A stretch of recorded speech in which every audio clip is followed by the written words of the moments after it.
Good morning students. Today we are going to discuss some MCQ question of chapter number 1st of mathematics, that is sets. Okay, if psi is given, that is 2, 3, 4, 5, 6, 7, 8, 9, 10, 11, and set A is given containing element 3, 5, 7, 9, 11, set B is containing element 7, 8, 9, 10, 11, you have to find A minus B का whole complement. Okay, I have already discussed in the previous video कि a minus B आपका कैसे निकलता है। सबसे पहले हम a minus B इसमें से कैलकुलेट कर लेते हैं।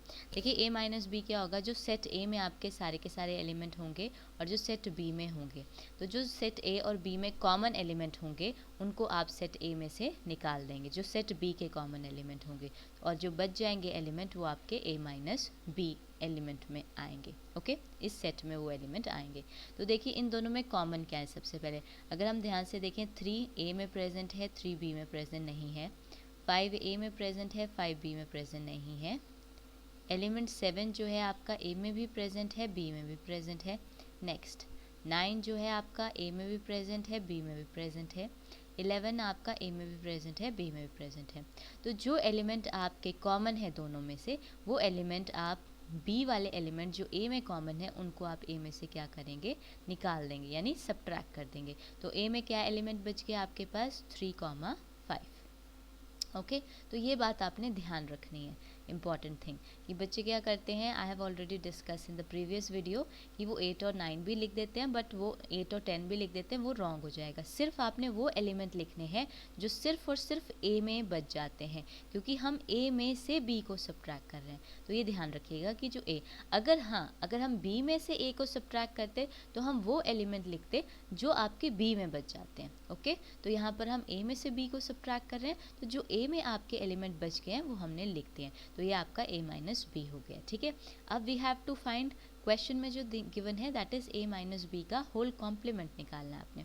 कॉम्प्लीमेंट क्या होता है, कॉम्प्लीमेंट आपका तब आता है जो अगर आपका यूनिवर्सल सेट होता है उसमें से हम वो सारे के सारे एलिमेंट निकाल दें जो हमारे पास a माइनस बी में है, तो हमारे पास a माइनस बी का कॉम्प्लीमेंट आ जाता है। तो यहाँ पर जो साई है आपका वो किसका काम कर रहा है, यूनिवर्सल सेट का काम कर रहा है। ठीक है, तो अगर हम इसमें से ये वाले एलिमेंट को सब्ट्रैक्ट कर देते हैं, निकाल देते हैं, तो हमारे पास a माइनस बी का होल कॉम्प्लीमेंट आ जाएगा। तो ये 3, 5 है, तो आप यहाँ से भी 3 और 5 को रिमूव कर दीजिए। तो आपके पास कौन से एलिमेंट बच जाएंगे इस सेट में, दैट इज 2, 4, 6, 7, 8, 9, 10, 11। ओके, तो आपका a माइनस बी का होल कॉम्प्लीमेंट में ये सारे के सारे एलिमेंट आ जाएंगे। ठीक है, तो ऐसा कौन सा सेट है जिसमें सारे के सारे प्रेजेंट है, that is your set 2, 4, 6, 7, 8, 9, 10, 11। Your option A is correct. Okay, so in this way you will find these type of question. Now let us move to the next question. Now let us start with the question number 2. Given A is equal to is a set containing element A, B, C, D, E, F, G, H, and B is a set containing element A, E, I, O, U, then b minus A is equal to. अब देखिए यहाँ पर हमें b minus ए निकालना है। ठीक है, अब ध्यान से देखिएगा कि डिफरेंस क्या आता है a माइनस बी और b माइनस ए में। देखिए अब हमें b में से a को माइनस करना है, तो जब आप b में से a को सब्ट्रैक्ट करेंगे तो सबसे पहले तो आपने दोनों में कॉमन एलिमेंट ढूंढने हैं। अगर ध्यान से देखें तो देखिए a इसमें भी प्रेजेंट है, a आपका इसमें भी प्रेजेंट है। ठीक है, उसके बाद e इसमें भी प्रेजेंट है आपका, e इसमें भी प्रेजेंट है आपका। फिर और आपके कोई भी एलिमेंट जो हैं वो कॉमन नहीं है, सिर्फ a और e जो हैं वो a और b में कॉमन है। अब देखिए हमें b में से a को सब्ट्रैक्ट करना है, तो इसका मतलब है अब जो एलिमेंट आपके a के b में प्रेजेंट होंगे हमें उनको सिर्फ उनको सब्ट्रैक्ट करना है, यानी यहाँ पर हमें a और e को निकालना है। तो यहाँ पर आपके कौन से एलिमेंट बच गए, that is i, o, u। Okay, तो b माइनस ए का आंसर है आपका I O U. Your option A is correct. Okay, अगर सिमिलरली इसी केस में अगर मुझे a माइनस ए में से b को सब्ट्रैक्ट करना होता, अब ध्यान से देख लीजिए b माइनस ए और a माइनस बी में क्या फ़र्क है।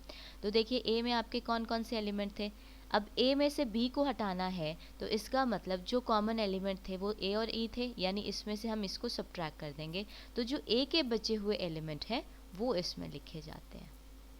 ठीक है, तो ये फ़र्क है दोनों में। अगर आपको कोई बी में से ए को सब्ट्रैक्ट करने के लिए कहते हैं तो उसमें सिर्फ वो एलिमेंट लिखने हैं जो बी में बच जाते हैं, वो बच, ठीक है, वो लिखने हैं आपने। और अगर ए में से बी को सब्ट्रैक्ट करने के लिए कहते हैं तो आपको वो बचे हुए एलिमेंट जो दोनों में कॉमन है उनको आपने निकाल देना है, और जो बचे हुए एलिमेंट है ए में वो फिर आपने लिखना है, तो वो आपका ए माइनस बी कहलाएगा। सो यहाँ पर जो आपका ऑप्शन करेक्ट है दैट इज़ ए, क्योंकि यहाँ पर हमें b माइनस ए सब्ट्रैक्ट करना था। Okay, now let us move to the next question. Now let us discuss question number 3। इफ s and t are two sets such that s has 21 elements, t has 32 elements and s intersection t has 11 elements, then find the number of elements in s union t। Okay, question क्या given है, देखिए आपको s और t जो हैं वो दो sets given है, सच दैट कि s में जो है आपके पास वो 21 एलिमेंट है, t में आपके पास 32 एलिमेंट है, और s इंटरसेक्शन t में आपके पास 11 एलिमेंट है। आपको फाइंड आउट करना है कि कितने नंबर ऑफ एलिमेंट जो हैं आपके s यूनियन t में हैं। ओके, तो सबसे पहले जो गिवन है लिख देते हैं कि number of element in set s कितने गिवन है आपको, 21। Number of element in set t में कितने गिवन है, that is 32। Number of element in s intersection t में कितने हैं आपके पास, नंबर ऑफ एलिमेंट 11 है, लेट अस राइट 11। और आपने फाइंड आउट क्या करना है, number of element in s union t में, इसमें आपने फाइंड आउट करने हैं। तो आपके पास सिंपल फार्मूला होता है, फार्मूला क्या होता है आपके पास, that is number of element in s in union t, s union t is equal to number of element in s plus number of element in t minus number of element in s intersection t। ये आपके पास formula होता है अगर आपने number of element निकालने हैं s union t में, ठीक है। तो आपके पास नंबर ऑफ एलिमेंट s में भी पता है आपको कितने हैं, 21 है, number of element in t कितने हैं, 32 हैं, और उसमें से नंबर ऑफ एलिमेंट जो s इंटरसेक्शन t में है उनको हमने सब्ट्रैक्ट करना है जो कि 11 है। तो आपका 32 और 21 कितना हो जाएगा, दैट इज़ 53 माइनस 11। 53 में से अगर हम 11 को सब्ट्रैक्ट करते हैं we will get 42। Okay, so our option B is correct. तो आपको ये फॉर्मूला याद होना चाहिए। अगर यहाँ पर तो देखिए आपको number of element in s union t पूछा गया था तो हमने निकाल दिया। अगर सपोज़ उन्होंने आपको ये गिवन था, अगर नंबर ऑफ एलिमेंट s में से पूछ लेते तो फिर हम ये निकाल देते। तो ये फॉर्मूला आपको अच्छे से याद होना चाहिए, इससे हम number of element s intersection t में भी निकाल सकते हैं अगर आपको बाकी के गिवन हो। Okay, now let us move to the next question. Now let us start with the question number 4। In a locality, 2/3 of the people have cable TV, 1/5 have dish TV, and 1/10 have both. What is the fraction of people having either cable TV or dish TV? ठीक है, अब देखिए question में क्या given है आपको कि एक लोकेलिटी में जो 2/3 पीपल हैं वो उनके पास क्या है, केबल टीवी है, और जो 1/5 पीपल हैं उनके पास डिश टीवी है, और 1/10 ऐसे लोग हैं जिनके पास दोनों हैं। आपको बताना है कि what is the fraction of people having either, या तो फिर उनके पास केबल टीवी हो या डिश टीवी हो। ओके, तो सबसे पहले हम फ्रैक्शन ऑफ पीपल निकालते हैं जिनके पास सिर्फ और सिर्फ केबल टीवी है। तो fraction of people who watch only cable TV, जिनके पास सिर्फ और सिर्फ क्या है, केबल टीवी है। तो देखिए कौन से हैं केबल टीवी वाले, तो ऑब्वियस सी बात है ये होंगे जो सिर्फ और सिर्फ केबल टीवी वॉच करते होंगे। वो कितने होंगे आपके पास, 2/3 माइनस 1/10, क्योंकि 1/10 ऐसे हैं जिनके पास दोनों हैं। तो 2/3 में से जब हम 1/10 निकाल देंगे तो उनके पास क्या आ जाएगा, वो आपका आ जाएगा केबल टीवी ओनली जो वॉच करते हैं, दैट इज़ 2/3 माइनस 1/10। ओके, तो अगर हम इसको सॉल्व करेंगे वी विल गेट 30 एलसीएम आ जाएगा हमारा, 3 10 तो ये आ जाएगा आपका 20 minus 3 that is 17/30।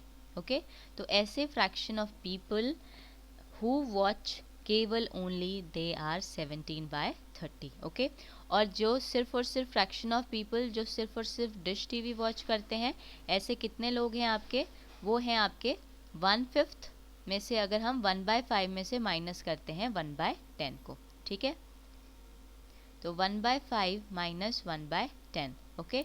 Take the LCM, अगर आप एलसीएम लेंगे ये आ जाएगा आपका 10, 5 2 ज़ा 10 होता है, तो दिस इज 2 माइनस 1, तो ये आ जाएगा आपके पास 1/10 आंसर, ठीक है।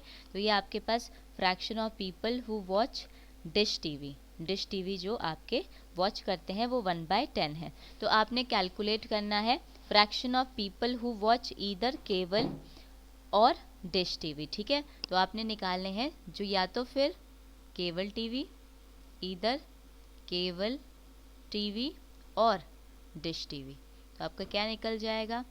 ऑब्वियस सी बात है, जो आपके फ्रैक्शन ऑफ पीपल जो केबल टीवी देखते थे और जो डिश टीवी देखते थे उनको क्या कर देंगे, आपस में ऐड कर देंगे, तो ये आ जाएगा आपका 17/30 प्लस 1/10, तो कितना आ जाएगा आपका, दैट इज 30, आ जाएगा आपका 20, 0 से 0 cancel, that is 2/3। So your answer A, option A is correct, okay. Now let us move to the next question. Now let us discuss question number 5th. If q is equal to for all x such that x is equal to 1/y where y belongs to natural number then find the correct one, okay. तो देखिए आपको क्या given है, set q given है for all x such that x जो है आपका 1/y के इक्वल है और y जो होना चाहिए वो आपका किसको बिलोंग करना चाहिए, नेचुरल नंबर को बिलोंग करना चाहिए। तो आपने बताना है कि इन चारों ऑप्शन में से कौन सा ऑप्शन जो है आपका करेक्ट है, okay.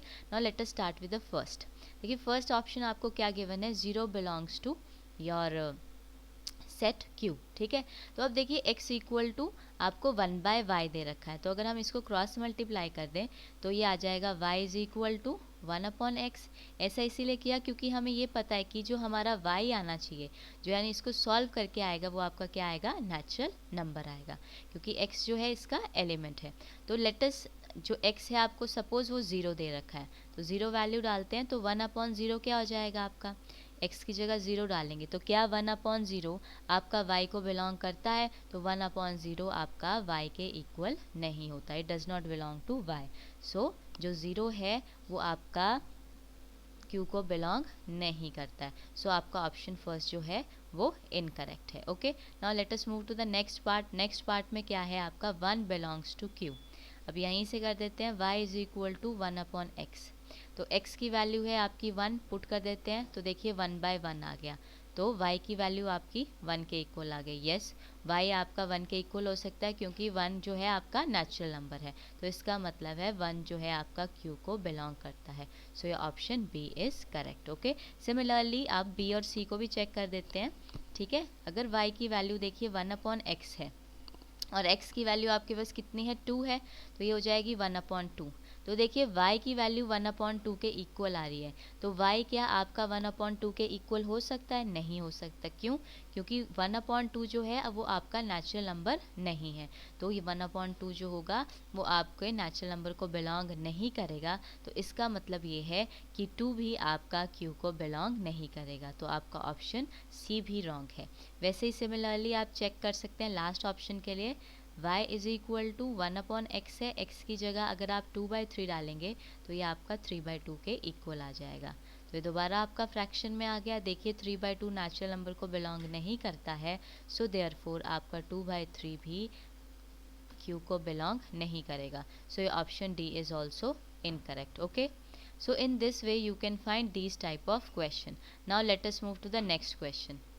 The set A is equal to for all x such that x belongs to x square that is equal to 16 and 2x equal to 6 which is equal to। अब आपको एक set A given है, ठीक है। तो set A जो है उसमें आपका जो x है वो एक्स स्क्वायर को बिलोंग करता है और एक्स स्क्वायर जो है वो आपका 16 है, और दूसरा जो आपको इक्वेशन दिया है that is 2x equal to 6, ठीक है।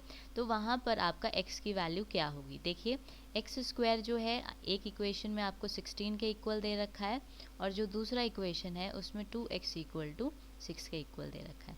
तो देखिए x की वैल्यू यहाँ से क्या आ जाएगी आपकी, यहाँ से x की वैल्यू +-4 आ जाएगी और सिमिलरली यहाँ से x की वैल्यू आपकी 3 आ जाएगी। ठीक है, तो देखिए यहाँ पर आपकी x की डिफरेंट वैल्यूज़ आ रही हैं, तो इसका मतलब है नो वैल्यू ऑफ x यहाँ पर सेटिस्फाई, कोई नहीं वैल्यू आपकी x की कर रही है। ठीक है, तो इसीलिए आपका ऑप्शन कौन सा करेक्ट होगा, A option, that is equal to 5। Okay, so that is all about for today. If you are having any doubt anywhere, leave the comment below and do like and subscribe our channel. Thank you so much.